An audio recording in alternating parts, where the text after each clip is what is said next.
하나님 말씀 봅니다. 신약성경 로마서입니다. 로마서 4장 1절 말씀에서부터 12절까지 말씀입니다. 하나님 말씀 로마서 4장 1절부터 12절입니다. 우리 한 절씩 교독하시고 12절은 함께 읽겠습니다. 그런즉 육신으로 우리 조상인 아브라함이 무엇을 얻었다 하리요?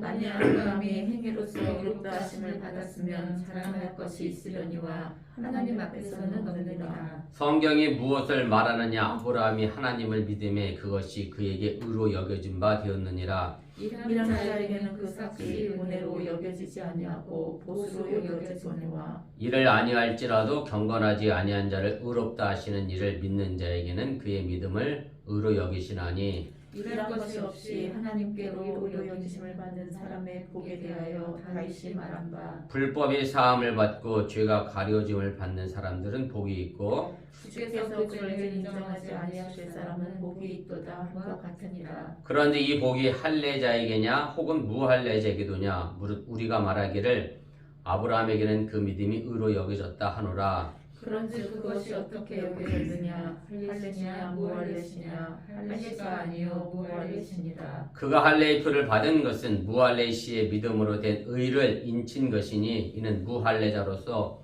믿는 모든 자의 조상이 되어 그들로 의로 여기심을 얻게 하려 하심이라. 또한 할례자의 조상이 되었나니 곧 할례 받을 자에게뿐 아니라 우리 조상 아브라함이 무할례 시에 가졌던 믿음의 자취를 따르는 자들에게도 그러하니라. 아멘. 예, 오늘은 11번째 시간입니다. 아브라함의 믿음과 칭이고요. 궁금하신 점 있으면 메모해 놓으셨다가 예배 끝나고 같이 이야기하도록 하겠습니다. 또 혹시 동영상 보시는 분들에게 지루할 수도 있으니까 그렇게 하시고 꼭 메모 남겨놓다가 예배 마치고 함께 토론하도록 그렇게 하겠습니다. 오늘 아브라함의 믿음과 칭의에 관련된 이야기고요. 그동안 이제 사도 바울이 내용 고려를 보시면 모든 사람이 죄인이었기 때문에 하나님의 의가 필요하다. 그래서 율법으로는 더 이상 우리가 의롭다 인정하심을 얻을 수 없고, 그럼 율법의 한계가 뭐냐라고 하면 그것은 그냥 죄를 깨닫게 해주는 것에 불과하다. 그래서 그럼 우리가 율법의 죄를 깨닫게 해줬다라고 하면 그럼 그 다음에 우리에게 구원이 어떻게 이루어져야 하느냐라고 하는 것을 이제 이야기를 하게 되는데, 그것은 바로 믿음이라고 하는 단어를 가지고 오늘 이제 설명을 하게 됩니다. 그래서 오늘 4장에 들어와서는 그 믿음에 대한 믿음으로 인해서 이제 의롭다 하심을 인정받은 대표적인 사람 아브라함을 이제 예로, 쉽게 말하면 예로 들어 설명하게 되는데, 바울이 아브라함을 선택한 이유가 있습니다. 왜냐하면 유대인들에게 있어 아브라함은 쉽게 말하면 믿음의 조상이었고 자신들이 또 육신적으로도 조상이라고 생각했기 때문에, 그러니까 뭐랄까요, 아브라함이 그러면 나머지 것들은 자연히 다 그런 거예요. 그래서 아브라함이 그렇게 믿음으로 의롭다 인정받았으면 우리도 또한 그렇다라고 하는 것을 설명하기 위해 가장 대표적인 사람으로 선정해서 사도 바울이 이야기를 하게 됩니다. 그래서 그것이 오늘 12절 4장 1절부터 12절까지의 말씀이고, 그 다음에 그 다음에 아브라함에게 주어진 약속과 그 다음에 그 믿음의 후사는 또 어떻게 되어지는지에 관하여 계속해서 아브라함을 가지고 예를 들어 설명을 하게 됩니다. 그래서 본문 개요부터 보도록 하겠습니다. 오늘 사실 본문 내용을 그냥 읽으면 이 성경 말씀이 도대체 뭔가 이해가 안 되는 그런 성경 구절이에요. 그래서 또 해석도 좀 번역도 조금 문제가 있는 구절도 있고 해서 잘 이해가 안 되는데, 내용적으로 보면 이렇게 됩니다. 그래서 이제 바울은 유대교에서 아브라함을 율법의 행위와 관련시켜서 이제 해석한 것을 반박하기 위해서 이제 창세기 15장 6절을 인용하면서 그의 논쟁을 이제 시작을 하게 됩니다. 무슨 얘기냐면, 유대인들은 아브라함이 하나님으로부터 믿음의 조상이 됐고 또 그렇게 의인으로 인정받은 것은 아브라함이 율법을 잘 지켜왔기 때문에 아브라함이 믿음으로가 아니라 하나님으로부터 의인으로 인정받았다라고 생각을 했습니다. 그런데 사도 바울은 그것이 아니다라는 것을 이야기하기 위하여 오늘 창세기 15장 6절 말씀을 인용한 건데, 그것이 오늘 로마서 4장 1절에 있는 말씀입니다. 제가 이따 주석 시간에 다시 이야기하겠습니다만은 그 창세기 15장 6절에 보면 이렇게 돼 있어요. 제가 그 밑에 각주를 달아드렸는데 보세요. 아브라함이 여호와를 믿으니 여호와께서 그를 그의 의로 여기시고, 그래서 아브람이라고 되어 있잖아요. 그래서 아브라함으로 이름 바꾸기 이전에 정말로 뭐랄까 거의 초창기에 아브라함이 하나님을 믿었다. 그래서 그 믿음을 가지고 하나님은 의로 여기셨다. 그래서 율법 때문에 아브라함이 의롭다라고 인정받은 게 아니다라고 하는 것을 이제 설명하기 위하여 이제 아브라함의 이야기를 그대로 인용해서 설명을 하게 됩니다. 그래서 유대인들은 아브라함이 모세의 율법 이전에 존재했던 사람이지만 그래도 하나님의 율법을 잘 지켰다라고 생각을 했습니다. 사실은 성경에 나와 있는 율법은 대부분 다 어디에 율법을 얘기하냐면 모세가 받은 십계명을 기준으로 해서, 그리고 시내산에서 모세로부터 받았던 하나님의 말씀을 모세의 율법이라고 하고 유대인들이 그 율법을 지켰거든요. 그런데 아브라함은 모세의 율법 이후에 태어난 사람이 아니에요. 모세의 율법보다 먼저 살았던 사람이에요. 그럼 아브라함 모세의 율법을 알았어요? 몰랐어요? 몰랐잖아요. 몰랐기 때문에 아브라함이 절대 율법으로 의롭다 인정받은 게 아니다라는 것을 이제 이야기를 하게 됩니다. 그래서 유대인들은 어떻게 생각했느냐면, 제가 그 2번, 본문계 2번에 보세요. 유대인들은 아브라함이 모세의 율법이 존재하기도 전에 살았지만 그 율법과 계명을 온전히 지킨 것으로 알고 있었는데, 왜냐하면 하나님이 아브라함 마음속에 문자화된 율법, 쉽게 말하면 뭐 책으로 된 율법책을 부여한 것은 아니지만, 십계명처럼 뭐 돌판에서 준 건 아니지만 그래도 그의 마음속에 하나님의 율법을 넣어줬고, 아브라함은 그 넣어진 마음속에 넣어준 율법을 잘 지켰기 때문이다라고 이제 생각을 하게 됐습니다.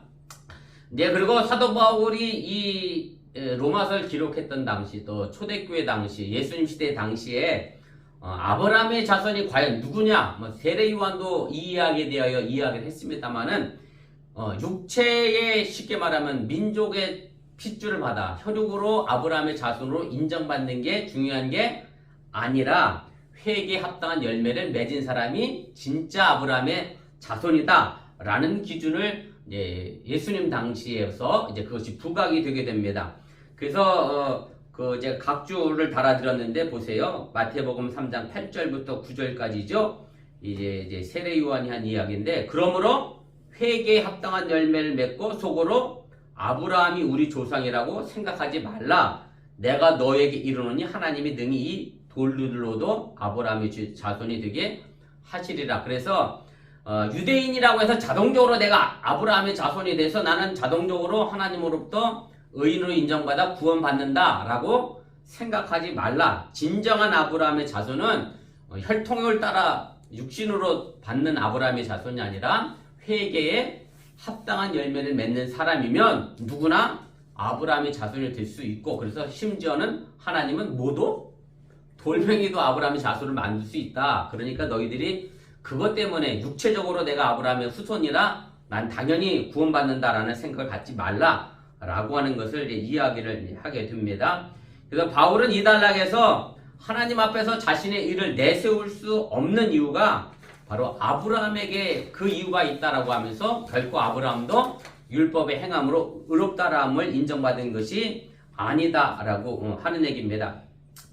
이 페이지 제일 위로 올라가도록 하겠습니다. 그래서 제가 아까도 말씀드렸던 것처럼 이제 아브라함이 이제 모세 율법 이전에 살았던 사람이고, 또 하나 이제 중요한 기준이 하나 있는데, 아브라함이 할례를 받았거든요. 그러면은 할례를 받은 시점과 하나님으로부터 의롭다 인정받은 시점이 어느 게 먼저냐? 이게 또 관건인 거예요. 제가 주도 시간에도 얘기하겠습니다만은 실제로 창세기 15장 창세기에 나와 있는 연대기적 순으로 보면 하나님을 믿었기 때문에 의로 인정받았고, 그리고 그 후에 아브라함이 유대인들이 그렇게 중요했던 할례를 받았어요. 그러니까 아브라함은 할례 받기 이전에 이미 하나님으로부터 의롭다 인정을 받은 사람이에요.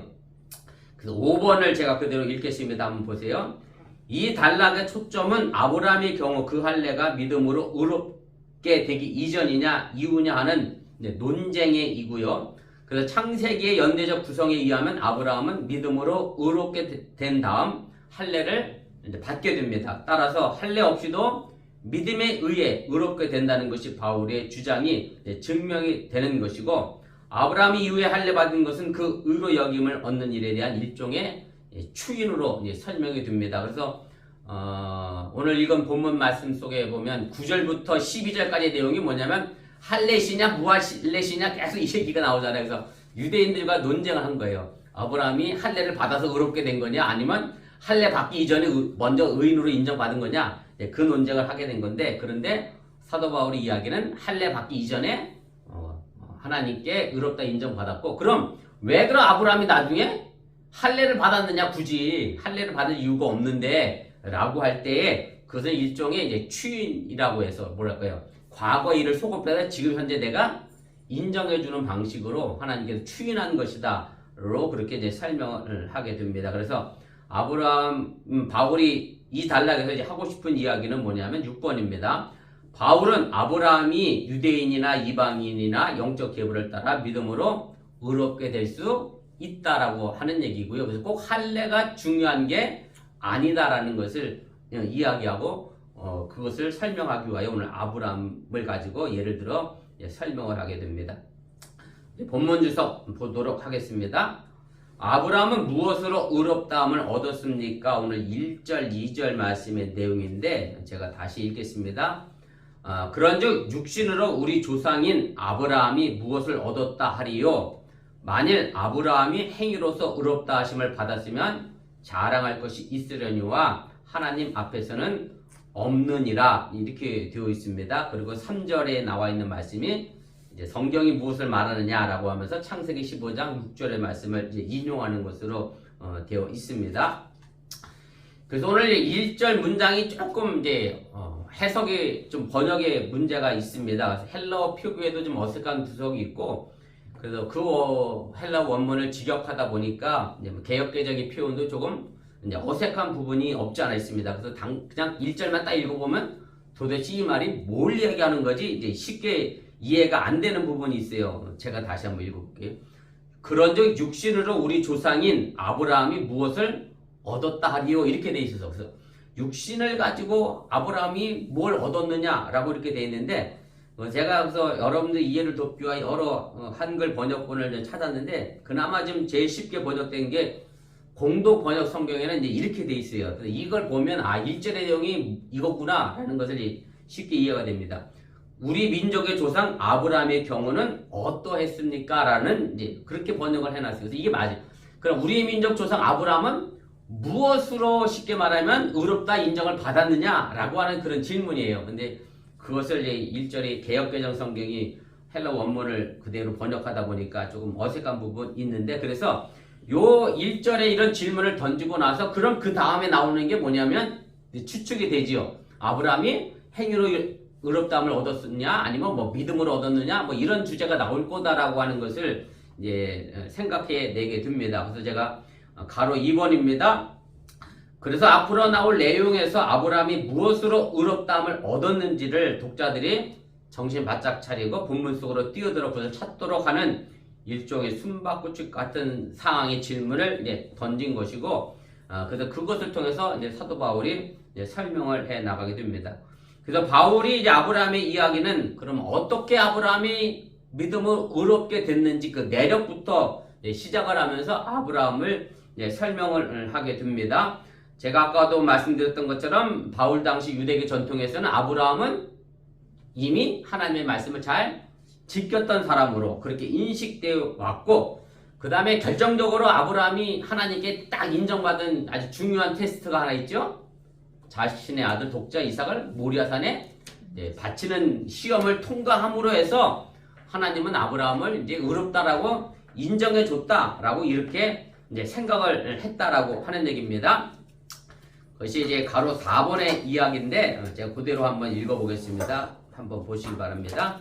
바울 당시 유대교 전통에 의하면 아브라함이 의롭게 된 것은 하나님의 율법과 계명을 잘 지켰고 그에게 부과된 시험, 특히 이삭을 제물로 바치는 그 시험을 통과한 공로 때문이었습니다. 그래서 사실 이것 때문에 아브라함이 의인으로 인정받았다라고 하면 사실 아브라함은 충분히 뭐 할 수 있는 사람이에요? 자랑할 수 있는 사람이죠. 그 사실 누가 자기 아들 독자 바치라고 그랬는데 그 바치려고 내놓을 사람이 몇 명이나 되겠어요. 그러니까 아브라함이 충분히 자랑할 만한 사람인데 이제 그렇게 아브라함은 자랑하지 않았다라고 하는 얘기고, 그리고 그것 때문에 의인으로 인정받았다면 분명히 자랑할 거리가 되지만 그것이 아니기 때문에 아브라함도 하나님 앞에서 자랑할 게 없다라는 것을 이제 이야기를 하게 됩니다. 이 페이지 본문 주석 1번에 가로 5번입니다. 이 페이지 제일 하단입니다.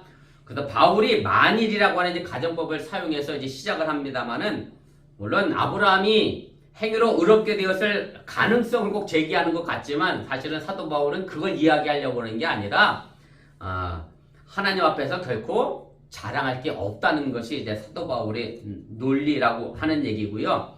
6번입니다. 그래서 이미 3장 27절에서 사도 바울이 이 부분에 관하여 이야기를 했기 때문에, 그래서 이 부분에 있어서 아브라함이라고 해서 그것이 예외될 수 없다라고 하는 얘기입니다. 이 페이지 제일 하단에 제가 로마서 3장 27절에 있는 말씀, 우리가 지난 시간에 했던 내용인데, 그런즉 자랑할 데가 어디 있느냐? 있을 수가 없느니라. 무슨 법으로냐? 행위로냐? 아니라 오직 믿음의 법으로니라. 이렇게 이미 못 박아 놨기 때문에 아브라함이라고 해서 이삭을 바치는 제물의 시험을 통과했다라고 해서 아브라함이라고 자랑할 게 있는 게 아니다. 왜냐하면 그것 때문에 의로 인정받은 게 아니라 믿음으로 인정받았기 때문에 아브라함조차 자랑할 게 없다라고 하는 것을 이야기를 하게 됩니다. 자, 3페이지로 가겠습니다. 3페이지 제 꼭대기 2번입니다. 그래서 바울은 자신의 입장을 이제 분명하기 위해서 구약 성경의 본문을 두 군데 인용합니다. 3절부터 5절까지가 창세기 15장에 있는 본문의 인용이고, 그 다음에 6절부터 이제 8절까지 있는 말씀이 시편 32편에 나와 있는 이제 본문을 인용하게 되는데, 뭐 구약 시대 때부터 또 신약 시대도 그렇고 유대인들의 입장에서는 항상 증인은 몇 명이 필요했죠? 네, 2명이 필요했잖아요. 한 명이 얘기하는 건 거짓 증인일 수 있으니까. 그래서 어찌 보면 사도 바울도 그것을 따라서 두 군데 구약 성경을 인용해서 내 얘기가 진짜 맞다라는 것을 이제 설명을 하게 됩니다. 자, 그래서 먼저 3절부터 5절까지 나와 있는 이 인용구에서 사도 바울이 뭘 주장하려고 했는지를 좀 살펴보도록 하겠습니다. 제가 3절부터 5절까지 말씀 읽겠습니다. 성경이 무엇을 말하느냐? 이제 창세기 15장 6절에 있는 말씀을 의미하는 거고요. 아브라함이 하나님을 믿음에 그것이 그에게 의로 여겨진 바 되었느니라. 일하는 자에게는 그 싹이 은혜로 여겨지지 아니하고 보수로 여겨지거니와, 이를 아니할지라도 경건하지 아니한 자를 의롭다 하신 이를 믿는 자에게는 그의 믿음을 의로 여기시나니, 이렇게 되어 있습니다. 그래서 하나님께서 아브라함을 의로 여기셨다라고 이야기하면서, 의로 여겼다라고 하면서 일하는 사람 또 일하지 않는 사람 이렇게 나오니까 이게 뭔 이야기인가 뭐 싶은데, 요 일이 사실은 공로가 있다 없다, 혹은 율법으로 내가 뭘 행했느냐 하지 않았느냐라고 이해하시면 훨씬 더 쉽게 이해가 됩니다. 여기다 일이라고 번역을 해놔서 조금 그런 오해가 있을 수 있는데, 그래서 다시 성경 책자로 돌아가도록 하겠습니다.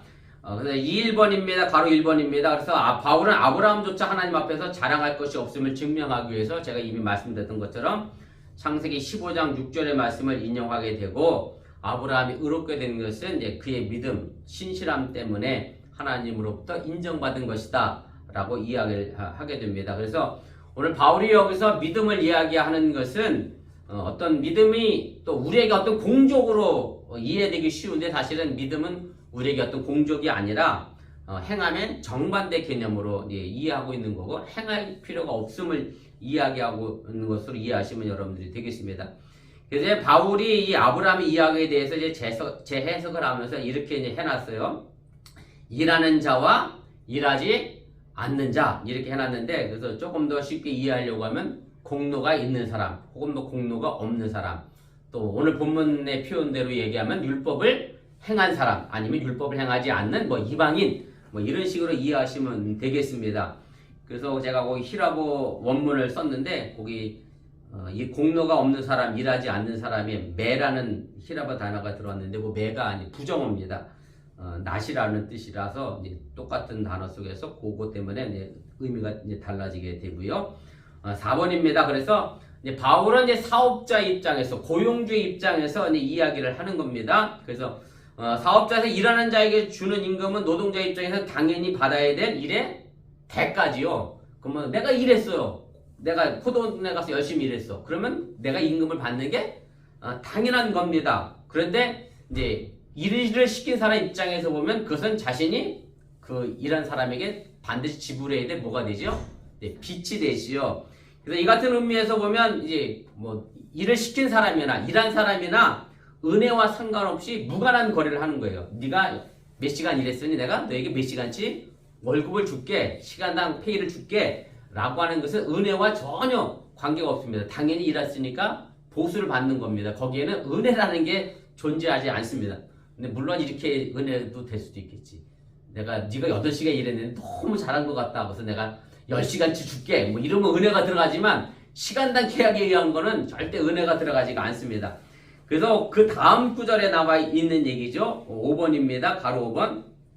그러나 일도 하지 않은 사람이 무언가 받았다라고 하면 이제 그것은 은혜의 선물이 된다라는 것이 이제 사도 바울의 입장이고요. 그래서 아브라함이 사실은 율법을 통해서 하나님으로부터 의인으로 인정받았다라고 하면 율법은 뭐예요? 내가 일한 대가잖아요. 그러니까 거기에 은혜가 존재하지 않는데 아브라함도 그 대가를 받은 게 아니라 그 율법 행하기 이전에 이미 하나님을 믿었기 때문에 그를 의인으로 인정해 줄 수 있는 충분한 근거가 됐다라고 하는 얘기입니다. 그래서 우리가 일도 하지 않은 사람 일해 놓으니까 여러분들 제가 지난 시간에도 얘기했습니다만 오해하지 말 것은 그러면 내가 아무것도 안 해도 쉽게 말하면 뭐 나쁜 짓을 해도 이런 개념은 절대 아니라 율법 폐기하자라고 하는 의미가 아니라고 하는 얘기고요.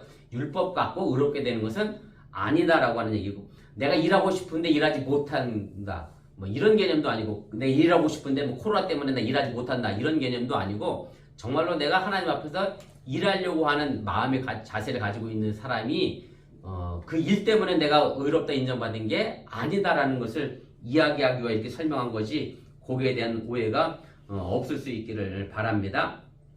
그래서 6번입니다. 보세요. 경건하지 아니한 자를 의롭다 하시느니 라고 하는 표현이 이제 나오는데 사실은 일하지 않는 것과 경건하지 아니하다라고 하는 것과를 같이 이제 사도 바울이 써놔서 이야기가 좀 어렵게 되어 있는데 제가 그 5절에 이렇게 되어 있어요. 일을 아니할지라도 경건하지 아니한 자 이렇게 해놨거든요. 그래서 일을 안 했으니까 마치 경건하지 않았다라는 것으로 이제 이해가 되는 거예요. 율법을 행하지 않았으니까 당연히 경건하지 않은 거잖아요. 그러면 사도 바울이 아브라함을 경건하지 않은 사람으로 본 거냐? 그렇지 않은 겁니다. 뭐 그건 있을 수 없는 일이고 왜냐하면 유대인들 입장에서는 아브라함은 하나님 앞에 경건하지 않은 사람이 아니기 때문에 이제 그건 아니고요.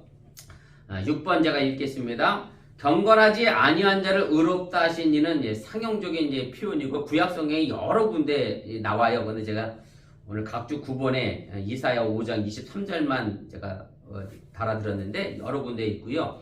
여기서 바울이 아브라함을 경건치 아니한 자로 여겼을 리는 없습니다. 당연히 경건한 사람은 여긴 거고 여기서 경건치 않다라고 하는 이 말의 표현은 사실은 죄인과 같은 의미 그리고 이방인과 같은 의미로 이제 쓰여졌습니다. 그래서 사도 바울이 좀 말하고 싶은 것은 뭐냐면 율법을 지키지 않는 이방인들도 경건하지 않은 이방인들도 경건하지 않은 죄인들도 의롭게 되는 방법이 있는데 그게 뭐예요? 하나님을 믿으면 그것으로 의롭게 된다라는 것을 이야기하기 위하여 오늘 이 아브라함을 마치 경건하지 않은 사람처럼 표현을 했으면 그런 의미로 여러분들 이해하시면 되겠습니다. 7번입니다. 가로 7번 보세요. 하나님은 경건한 자로 표상된 유대인뿐만 아니라 아브라함식의 믿음을 따르는 불경건한 이방인 죄인까지도 두루 의롭게 한다는 것을 설명하기 위하여 오늘 이렇게 표현한 것이고요. 하나님이 유대인의 하나님만 아니라 이방인의 하나님도 되기 때문에 이방인들도 쉽게 말하면 경건치 않은 이방인들도 일하지 않은 이방인들도 율법을 제대로 지키지 못했던 이방인들도 하나님 믿음으로 의롭게 된다라는 것을 설명하게 됩니다. 4페이지 제일 꼭대기로 올라가겠습니다. 이제 3번입니다. 이제 창세기 15장 인용구와 더불어서 다윗의 시를 하나 소개하게 되는데 그것이 시편 32편 1절부터 2절 내용입니다. 제가 6절부터 8절까지 말씀 읽어드릴게요. 이런 것이 없이 하나님께로 의로 여김을 받는 사람의 복에 대하여 다윗이 말한 바, 그래서 다윗이 이렇게 얘기했다라고 하면서 다윗의 시편을 언급을 합니다. 7절 8절이 바로 다윗의 시편입니다. 불법의 사함을 받고 죄가 가리워짐을 받는 사람들은 복이 있고 주께서 구죄를 인정하지 아니할 사람은 복이 있도다 함과 같으니라. 그래서 시편의 구절을 인용하게 되는데 물론 문자적으로는 조금 차이가 있습니다만은 내용적으로 보면 사도 바울은 이 시편 30편 1절 2절 말씀을 그대로 인용을 하게 됩니다. 제가 그 각조 하단에 달아드렸는데 13번입니다. 보세요. 허물의 사함을 받고 자신의 죄가 가려진 자는 복이 있도다. 마음에 간사함이 없고 여호와께 정죄를 당하지 아니하는 자는 복이 있도다. 그래서 문자적으로 좀 다르지만 내용적으로는 사도 바울이 그대로 인용을 한 것이고요. 그래서 시편 32편의 이 시는 본래는 감사의 시입니다. 쉽게 말하면 어떤 사람이 개인적으로 육체적으로 질병을 얻고 나서 그것을 하나님으로부터 치유받고 나서 하나님께 감사한 내용으로 이 시편 30편을 이제 쓰게 된 건데 물론 저자가 정확히 나와 있지는 않았지만 사도 바울이 이 시의 저자를 누구로 생각하고 있느냐면 다윗으로 생각한 거예요. 그래서 다윗이 말한 바 이렇게 얘기했잖아요. 그래서 다윗이 시편 30편을 기록했다라고 이제 사도 바울이 생각하고 있는 것이고요. 그래서 오늘 나와 있는 이 복의 개념이 우리가 가지고 있는 현대인들이 가지고 있는 행복의 개념과는 좀 일정한 차이가 있고요. 그래서 가장 큰 차이가 뭐냐면 그 복이 인간의 노력으로 주어진 복이 아니라고 하는 얘기고 하나님의 은혜에 따라 우리에게 관다에게 주어진 결과가 우리에게 복이라고 하는 얘기고요. 그래서 물질적인 풍요와 어떤 내 환경적으로 내가 편안하고 안락한 삶의 모습 이전에 하나님과 내가 영적으로 소통되는 관계가 복이라는 개념으로 사도 바울이 설명하고 있다라고 하는 얘기입니다. 그래서 이런 전제하의 본문의 복은 결국 뭐와 연결되어 있는 거냐면 죄의 용서와 연결되어져 있는 것이고요. 죄의 용서함을 받아서 우리가 내면적으로 내가 편안한 게 하나님으로부터 받은 복이라고 하는 이제 그런 개념입니다. 그래서 우리가 실제적으로 기독교가 이런 부분 기복신앙이다라고 하는 말의 의미를 많이 듣는 이유 중에 하나가 뭐냐면 사실은 복의 개념을 잘못 이해하고 있는 부분도 없지 않아 있기 때문에 그렇습니다. 그래서 하나님 복 주신다 그러면 다 사람들이 뭐라고 생각하냐면 이 땅에서 그저 내가 맞아 부처로 잘 먹고 잘 사는 것을 복으로 생각하기 때문에 자꾸 기복주의로 흐르는 건데 기독교에서 말하는 성경에서 말하는 복은 잘 먹고 잘 사는 걸 복이라고 얘기하는 게 아니라 하나님과의 소통의 관계성 속에서 내 마음속에 죄가 없어 하나님과 소통 잘하는 게 복이라고 하는 얘기입니다. 뭐 쉽게 이게 이런 예가 극단적인 예가 될 수도 있습니다만은 뭐 이렇게 설명을 드려도 될 것 같긴 한데 뭐 여러분들이 자녀를 키우고 있잖아요. 자녀를 키우고 있는데 어느 자녀가 우리 집이 좀 가난해. 그래서 내가 애들을 잘 못 키워. 그래서 이 자녀를 부잣집으로 보냈어. 아주 돈도 많고 환경도 너무 좋아. 뭐 좋은 과외 선생님도 넘쳐나고 뭐 그렇게 보냈어. 그런데 이 아이가 그것이 행복하다 이렇게 생각하면 걔는 진짜 복을 뭐로 생각하는 거예요? 부자로 생각하는 거예요. 그런데 내가 엄마랑 떨어져서 난 너무 슬프다 라고 하면 이 아이의 진짜 복은 가난하지만 엄마랑 같이 사는 게 진짜 복. 사실 이게 진짜 복인 거잖아요. 근데 우리가 사실 이 부분을 자꾸 망각해 버리고 내 삶의 환경이 뭐 편안하고 내가 돈이 많은 것만 자꾸 복으로 생각하니까 기독교가 자꾸 기복주의로 흐르는 경향이 있다라는 것 꼭 기억하시고 1차적으로 하나님 앞에 복은 바로 내가 죄로 용서함 받은 제가 지난주 성경 시간에 얘기했지만 도스토옙스키가 쓴 죄와 벌에서 감옥에 가서 그때부터 내가 자유함을 얻었다라는 약간 역설적인 이야기이긴 합니다만 바로 그런 복이라고 하는 것. 그러나 하나님은 부차적으로 우리에게 이 땅에 살면서 또 그렇다고 기독교인이 맨날 가난하게 살아라고 하는 그런 의미는 아니라 그런 복에 근거해서 우리가 물질적인 복이 임해야 진짜 뭐랄 거야 진짜 부자로 제대로 살지 그런 하나님과의 소통의 관계에서 복이 제대로 주어지지 않는 다음에 물질적인 복만 받게 되면 잘못된 신앙의 기독교를 성장해 나갈 수 있음도 여러분들이 기억하시길 바랍니다. 가로 3번입니다. 그래서 불법의 사함, 죄의 가리움, 그다음에 죄를 인정하지 아니함, 이 모든 것은 이제 같은 의미를 나타내는 다른 표현이고요. 결국 하나님께서 이미 다윗의 죄를 용서하셨던 것처럼, 그리고 우리의 죄를 이미 다 용서하셔서 잊어버려야 될 과거가 됐다라고 하는 것을 이제 이야기를 하게 됩니다. 4번입니다. 이제 할례에 관련된 무할례시냐 할례시냐 계속 복잡한 말이 나오는 9절부터 12절까지의 말씀인데, 아브라함이 믿음으로 의롭게 된 때는 언제이며 이것을 통해 바울이 주장하고 있는 것은 무엇입니까? 이제 9절부터 12절까지 얘기인데요. 마지막 부분입니다. 제가 읽을 테니까 여러분들 성경 있으면 함께 보세요. 좀 복잡합니다. 그런즉 이 복이 할례자에게냐 혹은 무할례자에게도냐 무릇 우리가 말하기를 아브라함에게는 그 믿음이 의로 여겨졌다 하노라. 그런즉 그것이 어떻게 여겨졌느냐? 할례시냐 무할례시냐? 할례시가 아니요 무할례시니라. 그가 할례의 표를 받은 것은 무할례시의 믿음으로 된 의를 인친 것이니 이는 무할례자로서 믿는 모든 자의 조상이 되어 그들도 의로 여기심을 얻게 하려 하심이라. 또한 할례자의 조상이 되었나니 곧 할례 받을 자에게뿐 아니라 우리 조상 아브라함이 무할례시에 가졌던 믿음의 자취를 따르는 자들에게도 그러하니라. 그래서 할례를 받고 나서 의롭게 됐느냐 할례 받기 이후에 의롭게 됐느냐 이런 논쟁인데요. 가로 1번입니다. 그래서 9절과 10절에 나타난 이 유대인의 첫 번째 질문, 사실 우리 시기의 번역은 조금 개역개정의 번역은 좀 어렵습니다. 근데 9절 10절을 요약하면 이렇게 되는 거예요.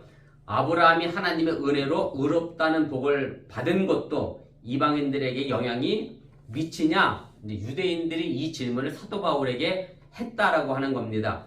그래서 제가 9절 10절에 있는 말씀을 좀 쉬운 표준 세번역으로 번역해 놨는데 밑에 하단에 보세요. 이거 보시면 여러분들이 훨씬 더 쉽게 이해가 됩니다. 14번입니다. 먼저 9절.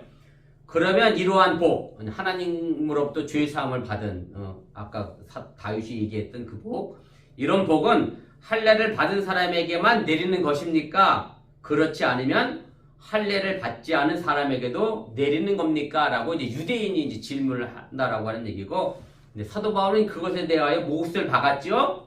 아브라함이 할례 때문에 의롭게 된 게 아니라 뭐 때문에 의롭게 됐어요? 믿음으로 의롭게 받았다라고 하는 것을 이제 못 박은 거고요. 10절의 내용은 이럴 겁니다. 보세요. 그러면 어떻게 아브라함이 그러한 인정을 받았느냐? 의롭다라고 어떻게 인정받았느냐? 그가 할례를 받은 후에 그렇게 되었습니까? 그렇지 않으면 할례를 받기 전에 그렇게 되었습니까? 그리고 나서 대답은 그것은 할례를 받은 후에 된 일이 아니라 할례 받기 전에 된 일입니다.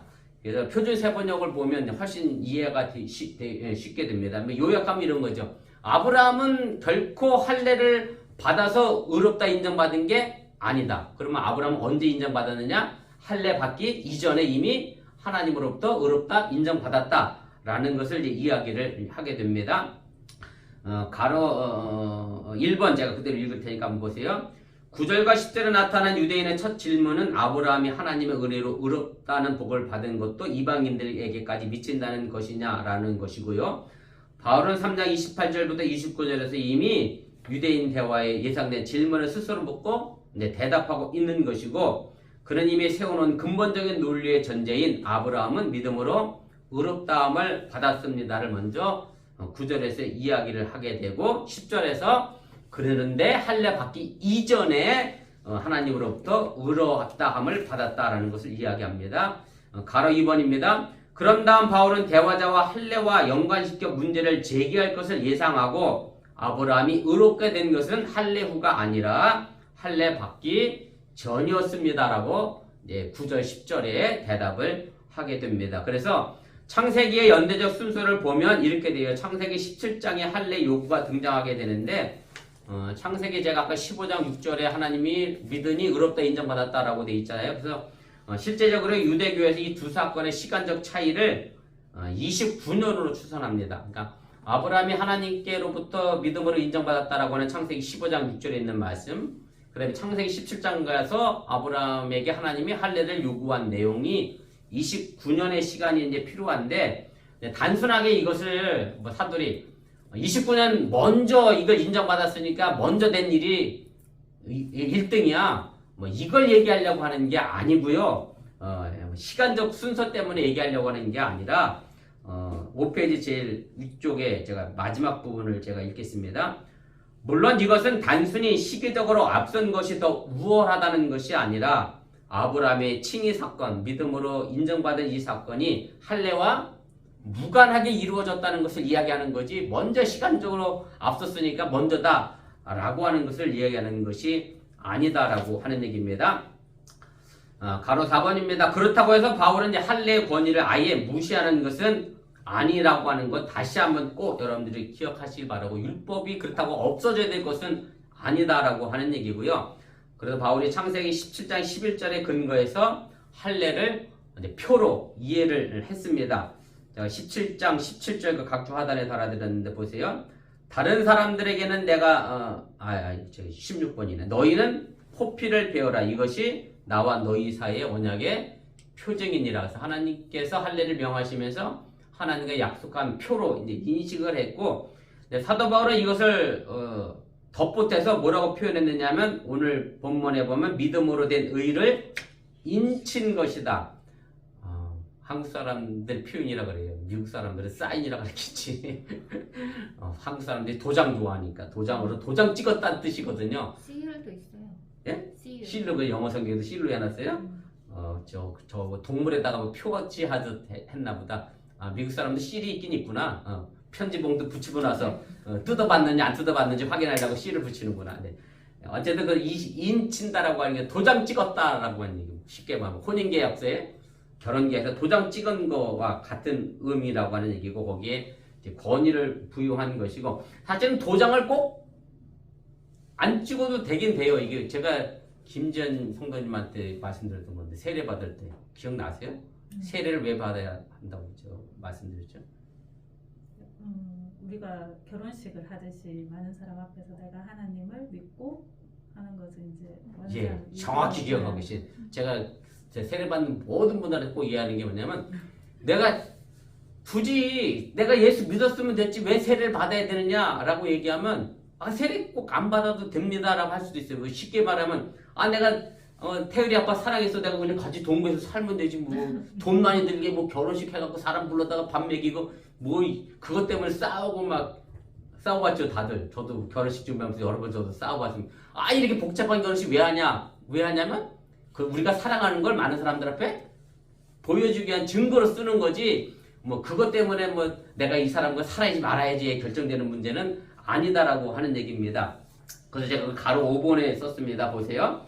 아브라함의 할례는 하나님이 이미 믿음으로 의롭게 여긴 그 사실을 다시 한번 확증해주는 표시였다라고 하는 얘기고 이것은 세례가 그리스도 안에서 구원받은 하나님의 새 언약의 백성이라고 하는 사실을 추인해주는 것으로 이해된 것과 마찬가지 원리이고 그래서 세례는 예수님을 주님으로 고백하고 하나님을 믿는 자로서 받는 증표라고 하는 얘기입니다. 그래서 내가 세례 받았기 때문에 구원받았다라는 생각을 해서는 안 된다라고 이미 구원의 반열에 들어선 사람들에게 세례를 많은 사람들 앞에서 보여주는 어떤 공식적인 행식으로 보여주는 것이라고 하는 얘기입니다. 근데 6번에서 또 뭐 이걸 가지고 이렇게 얘기하니까 그럼 뭐 세례식 필요 없겠네 뭐 그냥 허례허식이네 이렇게 생각하지 말라고 하는 얘기고 그렇다고 해서 뭐 내가 이 남자랑 살아나니까 뭐 굳이 결혼식 필요 없네 이렇게 생각하는 사람 거의 없잖아요. 6번입니다.